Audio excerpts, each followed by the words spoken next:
الحمد لله رب العالمين والصلاة والسلام على رسول الله وعلى آله وصحبه ومن والاه.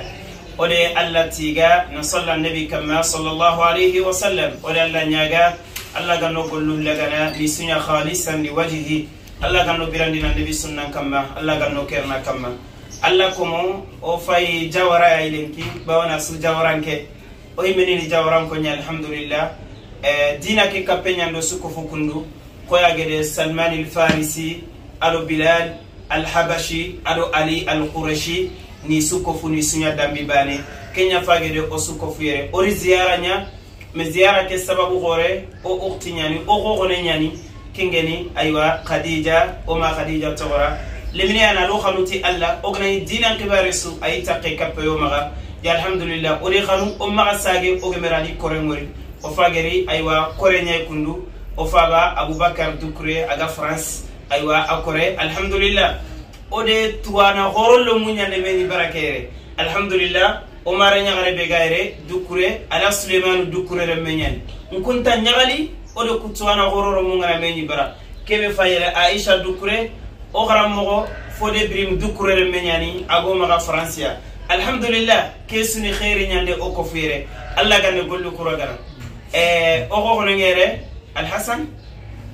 أو أي يقولي خرجنا كي أي تنالينا ما لتنجا بكا يجدنا غيرنا ما بيرسوا على سورة الكهف ترينكر عند أي كخرا نكين روكو منيتي باني نقوم منيتي نفيلي أبري كيسيو يقولي مغا نالومنو كتيرني باني سيرسوغني كيسيو جابي بيا غنا سيرو أنا 1000 فرنك كنانا سيرسوغني كيسيو جابا غنا قوم 1000 فرنك أنا كنانا أنا لقى إلى السنغال نقول ما نقول فتاين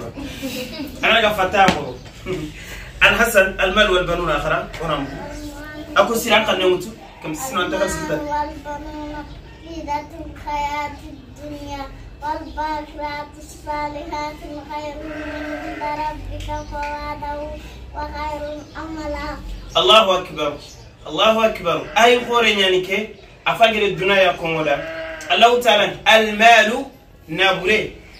oga gajanga de nagurebe batte yogoni ga bakade nagurebe sumpuni ga kutini de nagurebe battenga oga telle tunga ngado nagurebe batte oro munga torni jinga do nagurebe batte oga buyanyago odoro munga khide do yakunga khidi ni de nagurebe murunde batte Allah tigaitu nagure kelimanne al malu nagure wal banuna rumu kubeni khaga aywa fofo sunyana de kuromu ya batte zinatul hayatid dunya duna yambanta fonyani na burende remmen ni yambanta fonyay amma motu fitna nyani alle melaw nyana sababu ngime alla ko yanna yimben kitada batena bawni waqifuhum qaditir sigindi innahum mas'uluna nitirindina man ni khairi ngaga ko men nafana wal baqiyatu salihat gol lisirignange baqiyatu salihat adhkarni bega ko ni salli waqti lim palle la ilaha illa allah kum subhanallahi kum nantinto alla itgollisu khairun inda rabbik كنيا لخير نانا وقتين كني الله بني ثوابا كنيا فرجون قرني وخيرنا عملا كنيا نقول لي سيرن خير ولا أكيد كلام مريت إن شاء الله ويان كلام كنا أبري كنا نقولنا كيسيو بيجونا النبي صلى الله عليه وسلم أنا فنكو أكورنا أنا تو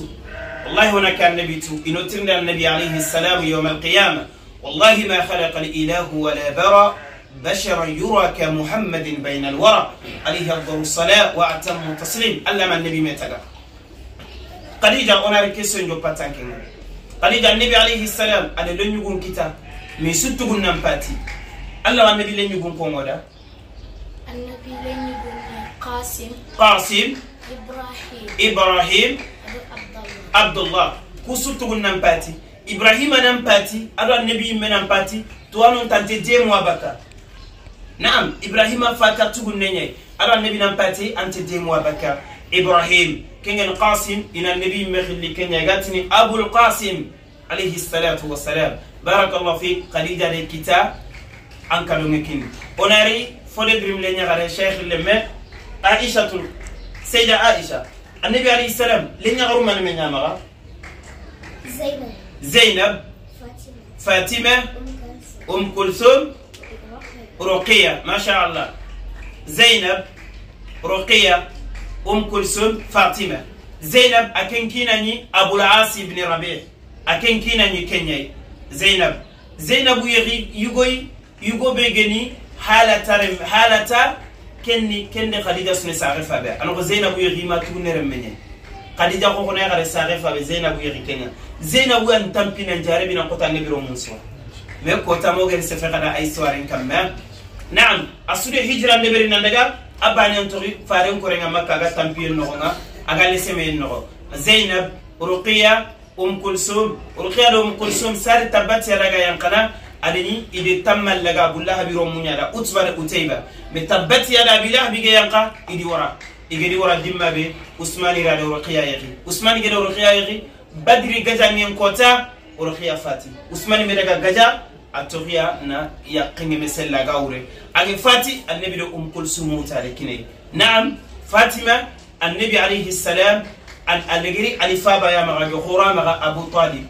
agoro Kenya maga annabi ge yidimma alayhi salam ali utunari korenga na sigita dépasser su ko fa batu nenge di dema mo be ali ge kinye yo ali remme Fatima kine na'am ana kala hala annabi ko jempay na'am ona girino ma onari kesio be ga tengini o mare nyaga Maimuna kesio be go maga katti ankenga Fatima ayan jidi andere menge ben kitana ko tan de biro mu yakko kuswa annabi kismeru ni segwa Fatima rumuni manebe Maimuna Al-Hasan Al-Husayn Kulsum Muhsin Zainab Fatima de Kulsum de Zainab utawara Fatima gale rumu krega kita Ali maga Al-Hasan Al-Husayn Muhsin Kulsum Zainab onarikati Khadija gidanya gare qorenya nikia masha Allah ona tirni Fari alayhi salam ale nyagaru Ruqiya de rumu manebe kita Zainab gale rumu manebe kita akenna ken komoda Zainab adrumu filiyat نعم علي أمامة رقية رمباني عبد الله زينب رمو في الله كتا أبو العاصم علي أدي أمامة نعم أبري رقية على رمباني كتا عثمان مغا عبد الله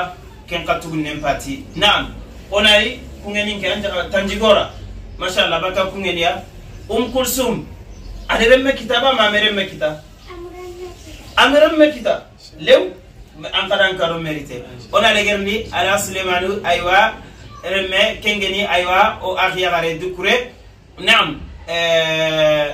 النبي عليه السلام عليه غرون نغتكون أنت سيدات نساء العالمين نغتو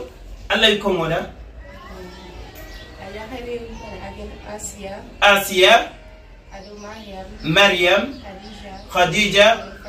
فاطمة كنا غتياني duna yagaru qayimman ko yagarungan qawa yakhine dibatenga aywa Allah ta'ala ngane Fatima Asiya Maryam Khadija masha Allah wadalla nyaga Allah ta'ala ngane hammini jarana ana hamidu sirbe sefa maga aywa ke anyo magalenki ziyara nyime aywa o filmen danan ka kunyini Khadija gidani ato Jibril dukre masha Allah Ali cameraman إن شاء الله الله كان يقول لك رجلا ورمى وزن وسنتنا وصلى الله على نبينا وحبيبنا محمد وآله وصحبه وسلم وآخر دعوانا أن الحمد لله رب العالمين.